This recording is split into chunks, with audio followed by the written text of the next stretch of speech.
नामाङ्कन पत्र बुझाएको विषयमा बैठक बस्दैछ भन्ने थाहा पायौँ होइन। यो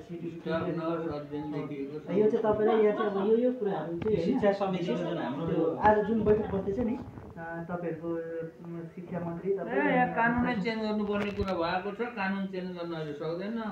तर पिसिएलको चाहिँ होइन यो हामीले पिसिएलकै लागि कानुन चेन्ज गर्नुपर्ने कुरा भएको पिसिएल यो शिक्षा समितिले निर्देशन गरेको थियो नि एउटा यो यसको यहाँ छ यो शिक्षा समितिले यो उताबाट अहिले भर्ना चाहिँ यो भइहाल्यो। यो निर्देशनलाई पालना गरेर अहिले चाहिँ भर्ना खोलिदिए मात्र पनि होइन, त्यो 100 बेडमै भयो भने होइन, अब त्यो 50 बेडमै भयो भने अहिले तत्काल भर्ना खोल्यो। हाम्रो पिसिएलका विद्यार्थीहरू बहिनीमा एकजना बहिनी नै हुनुहुन्छ होइन, एकजना बहिनी बनाउनु भएको छ बिचरामा गर्नु पर्यो भन्ने कुरो हो कि नाम निकाल। आज यो कुरो त्यहाँनिर उठाउनु भयो भने लगभग यो कुरो त्यहाँनिर चाहिँ होइन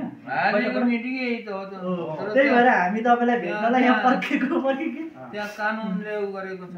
यो पत्र के हो म अहिले हेर्न यो शिक्षा समितिको यो निर्देशन चाहिँ यो पालना हुनु अनि त्यहाँ यसो भरे बाहिर तपाईँ निस्किँदै गर्दाखेरि होइन पत्रकार साथीहरू हुन्छ यो विषयमा सोध्नु भयो भने यसो भनिदिनु होला न ल।